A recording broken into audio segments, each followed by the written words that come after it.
मेरे प्रिय छात्रों, कक्षा 10वीं में आपका स्वागत है। आपको वार्षिक पेपर पर आधारित एक संपूर्ण मॉडल पेपर बनाया गया है जो परीक्षा की दृष्टि से बहुत ही महत्वपूर्ण है। आप सभी छात्र इस पेपर को जरूर हल करें ईमानदारी से। तो जैसा कि आप देख रहे हैं, पहला प्रश्न है, सही विकल्प चुनकर लिखिए। ये आपको 6 नंबर के होंगे, तो देख लीजिए। तो पहला क्वेश्चन ये है कि संख्या 96 और 404 का एचसीएफ है। तो इन 4 ऑप्शन में एक ऑप्शन सही होगा, तो जो तुम्हें चुनना है। तो दूसरा प्रश्न क्या है कि यदि द्विघात बहुपद ax² + bx + c के शून्यक अल्फा और बीटा हो तो अल्फा प्लस बीटा बराबर होता है। तो इसमें से आपको जो है वह विकल्प चुनना है। तीसरा क्वेश्चन आप देख रहे हैं कि यदि दिए गए रैखिक समीकरण a1x + b1y + c1 = 0 और a2x + b2y + c2 = 1 रैखिक समीकरण युग्म को प्रदर्शित करते हैं, जो निकाय का कौन सा अद्वितीय हल होगा। तो इनमें से 4 में से अद्वितीय हल का चयन आपको करना है। तो बच्चों चौथा विकल्प है, यदि एपी का प्रथम पद 7 और सारबंतर 3 और पदों की संख्या 8 हो तो an का मान ज्ञात कीजिए। बच्चों nवा पद मतलब ज्ञात करना है आपको।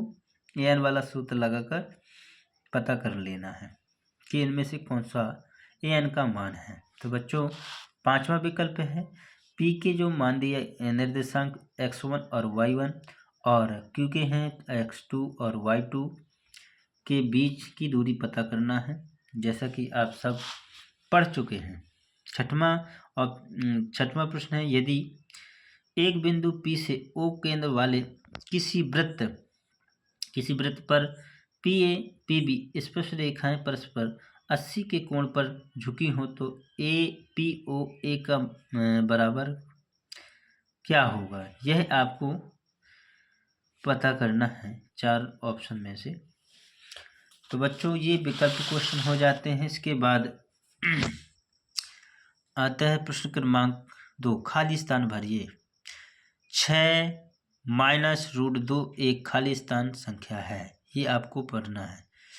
खाली स्थान में दूसरा जो खाली स्थान है, द्विघात समीकरण को हल करने के लिए विभक्त कर का कैसा होता है वो आपको बता देना है।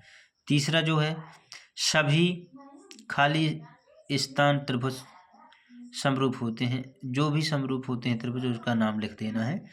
और चौथा खाली स्थान है, प्रेक्षक की आंख से प्रेक्षक द्वारा देखी गई वस्तु के बिंदु को मिलाने वाली रेखा को क्या कहते हैं, यह आपको लिखना है। इसके बाद पांचवा जो खाली स्थान है, वृत्त तथा उसकी स्पर्श रेखाओं के घनिष्ठ बिंदु को क्या कहते हैं, ये आप इसका आंसर देंगे। और छठवां जो है, कोण थीटा वाले त्रिज्यखंड का क्षेत्रफल बताना है आपको। अब जो तीसरा है, सही जोड़ियाँ मिलाइए। 6 नंबर का ये भी है। तो पहला है कि जैसे 2 भिन्न वास्तविक होते हैं, तो इनमें से जो दाएं साइड दिए गए हैं ABCD, इनमें से आपको यह पता करना है कि 2 भिन्न वास्तविक मूल होते हैं, उनमें से उसके सामने लिख देना है। दूसरा है, जैसे कोई वास्तविक मूल नहीं है, तो उसका भी ऑप्शन होगा इस दाएं साइड। AP का nवा पद भी बता देना है, दाएं साइड जो भी हो। और थीटा मतलब tan थीटा का मान क्या होता है, ये सूत्र है। cos 60 का मान बता देना है। sec A² का मान दाएं साइड से देखकर आपको मिला देना है। तो बच्चों इसके बाद अब आता है सत्य असत्य में बच्चों आप देख रहे हैं कि जो भी वाक्य सत्य होगा तो आप लिखेंगे सत्य, जो असत्य होगा तो असत्य लिखेंगे। जैसे लिखा है पहला, एक वृत्त की अनंत स्पर्श रेखाएं हो सकती हैं, सत्य है कि असत्य आपको लिखते जाना है। दूसरा है, एक वृत्तखंड का क्षेत्रफल बराबर संगत त्रिज्यखंड का क्षेत्रफल माइनस संगत त्रिभुज का क्षेत्रफल। तीसरा है, शंकु की त्रिज्यक ऊंचाई L बराबर रूट r² - h²। सत्य है, ये आपको इसके सामने इसका उत्तर देना है। इसके बाद इसके बाद चौथा जो क्वेश्चन है इसमें, चौथा वर्ग चिन्ह ऊपरी वर्ग सीमा माइनस निचली वर्ग सीमा बटे 2, ये सत्य है असत्य बताना है। पांचवा, तीनों केंद्रीय प्रवृत्ति के मापों के में एक अनुभाविक संबंध जो निम्नलिखित है। 3 माध्यक बराबर 2 बहुलक प्लस माध्य। तो बच्चों इसमें आपको यही बताना है कि यह सत्य है कि असत्य है, कि गलत लिखा है सही, ये आप ये निर्णय लेकर सत्य असत्य का उत्तर देंगे। उस घटना की प्रकृति जिसका घटित होना निश्चित है, ऐसी घटना संभव घटना कहलाती है। सत्य है या सत्य बताना है आपको। अब बच्चों आते हैं एक शब्द में उत्तर। किसी घटना की प्रकृति नहीं हो सकती है, तो आप यह बताएंगे क्या नहीं हो सकती है। 0 नहीं हो सकता है, कि 2 नहीं हो सकता है, कि 3 नहीं हो सकता है, कि माइनस का 2 नहीं हो सकता। मतलब इस प्रकार की संख्या कोई भी आप इसमें बताएंगे कि ये नहीं हो सकती है। दूसरा क्वेश्चन है वृत्त की परिधि का सूत्र। आप इसमें वृत्त का क्षेत्रफल पढ़ा होगा, वृत्त की परिधि आपने वृत्त का क्षेत्रफल, तो इससे अंतर्गत आता है वृत्त की परिधि। वह स्थिति जब वस्तु को देखने के लिए हमें सिर ऊपर उठाना होता है, उसे कौन सा कोण कहते हैं, इसका एक शब्द में उत्तर देना है। बिंदु P, X और Y की मूल बिंदु से दूरी इतनी है या ना, तो आपको ना हाँ ना में एक शब्द में आंसर दे देना है। किसी बिंदु की x अक्ष से दूरी उस बिंदु का y निर्देशांक या क्या हो सकता है। तो छठवां जो है यदि किसी त्रिभुज की एक भुजा के समांतर अन्य दो भुजाओं को भिन्न भिन्न बिंदुओं पर छेद करने के लिए एक रेखा खींची जाए तो अन्य दो भुजाएं एक ही अनुपात में विभाजित हो जाती, उसे क्या कहते हैं। आप यह प्रमेय का नाम बताना है। इसके बाद आते हैं बच्चों 2-2 नंबर के क्वेश्चन, यहाँ से शुरू होते हैं।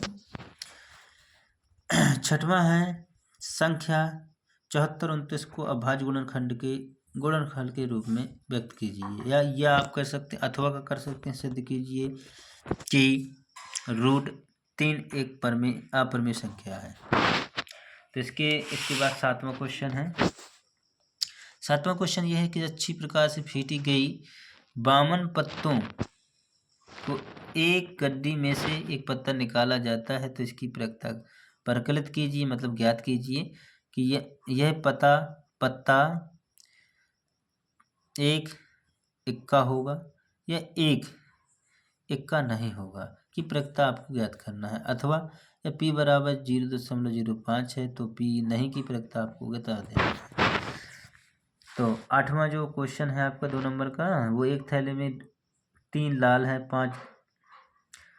5 काली गेंदें हैं। इस थैले में से एक गेंद या नशा निकाली जाती है, तो इसकी प्रकृति क्या होगी कि गेंद लाल हो, गेंद लाल नहीं है। या फिर आप अथवा कर सकते हैं कि सविता और हमीदा 2 मित्र हैं, इसकी प्रकृति क्या है कि दोनों की जन्म एक दिन भिन्न भिन्न हो या जन्मदिन एक ही दिन में, लीप वर्ष को छोड़ते हुए।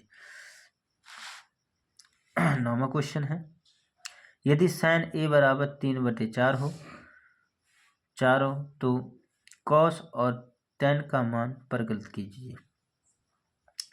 अथवा कर सकते हैं कि sin theta into cos theta plus sin 30 into cos 60 का मान ज्ञात करो। बच्चों इस प्रकार से ये आप देख रहे हैं, ये कोई शब्द गलती से छूट जाता है तो आप देख सकते हैं, बोलने में मिस्टेक हो सकती है। 10वां क्वेश्चन है यदि बिंदु A के J हैं, B के हैं और C के हैं और D एक समांतर चतुर्भुज के शीर्ष दिए गए हैं, तो P का आपको मान ज्ञात कर देना है। आप देख पा रहे हैं अथवा में भी एक क्वेश्चन है कि उस बिंदु के निर्देशांक ज्ञात कीजिए जो बिंदु इतने को मिलाने वाले रेखाखंड को 3:2 के अनुपात में विभाजित करता है। तो बच्चों 11वां क्वेश्चन इसी प्रकार का है 2 नंबर का। यदि आकृति इतने में देख रहे हैं आकृति D समांतर BC हो तो EC का मान ज्ञात कीजिए। एक त्रिभुज ABC भुजा BC पर एक बिंदु D इस प्रकार स्थित है कि कोण ADC बराबर BAC है। दर्शाइए कि CA स्क्वायर बराबर CB इंटू CD। तो इस प्रकार से बच्चों 11 प्रश्न हो गए हैं। इसके आगे अपना 12वां क्वेश्चन है। तो 12वां देख रहे हैं, समांतर श्रेणी इस प्रकार से है। तो आपको 100 पदों का योग ज्ञात करना है। और नीचे भी एक क्वेश्चन है, तो हमें 3 अंकों वाली कितनी संख्या 7 से विभाज्य हो जाती है। आप देख पा रहे हैं 13वां क्वेश्चन भी है। 13वां क्वेश्चन देखें सही से। 13वां क्वेश्चन के बाद आप देख रहे हैं कि आपको मूल बराबर दिए गए हैं, तो के का मान इसमें ज्ञात करना है। दो क्रम अथवा में दिया गया है, दो क्रमागत धनात्मक पूर्णांक ज्ञात कीजिए जिसकी वर्गों का योग कितना 365 है। और ये 14वां क्वेश्चन है। इसमें आपको यह बताना है कि संगत और असंगत मतलब समीकरण है या नहीं है, जिसमें से आप बता सकते हैं। बहुत सरल है। इसी प्रकार से 15वां क्वेश्चन आप देख सकते हैं अच्छी तरह से। इसमें आपको शून्य बता देना है ग्राफ में, और यह आपको HCF और LCM इसमें निकालना है, अथवा में सिर्फ LCM निकालना है। ये 16वां क्वेश्चन हो गया। इसके बाद 17वां क्वेश्चन में देखिएगा, इसमें द्विघात बहुपद ज्ञात करना है जिसमें शून्यकों का योग 0 और गुणनफल √5 है। और नीचे अथवा में दिया गया द्विघात बहुपद t² - 15 की शून्य निकालना है। अब ये 18वें क्वेश्चन में, धरती पर एक मीनार ऊर्ध्वाधर खड़ी है। धरती के के एक बिंदु से जो मीनार के पाद बिंदु से 15 मीटर दूर है। मीनार के शिखर का उन्नयन कोण 60 है। तो मीनार की ऊंचाई ज्ञात कीजिए। तो हमें इसी प्रकार का क्वेश्चन है, अब देख रहे हैं। 19वां भी देखिए, बाह्य बिंदु से वृत्त पर खींची गई स्पर्श रेखाओं की लंबाई बराबर होती है। अथवा में भी एक क्वेश्चन दिया गया, आप अथवा वाला भी कर सकते हैं, जो आपको सरल लगे वह आप कर सकते हैं। बच्चों 20वां क्वेश्चन देख लीजिए। एक घड़ी मिनट की सुई की लंबाई 14 सेंटीमीटर है। तो इस सुई द्वारा 5 मिनट में रचित क्षेत्रफल ज्ञात कीजिए। एक वृत्त के चतुर्थांश का क्षेत्रफल ज्ञात कीजिए जिसकी परिधि 22 सेंटीमीटर है। तो बच्चे 20वां क्वेश्चन हो जाता है। यह है आपका 21वां क्वेश्चन है। भुजा 7 सेंटीमीटर वाले एक घनाकार ब्लॉक के ऊपर अर्धगोला रखा हुआ है। अर्धगोले का अधिकतम व्यास क्या हो सकता है। इस प्रकार बने ठोस का पृष्ठीय क्षेत्रफल ज्ञात कीजिए।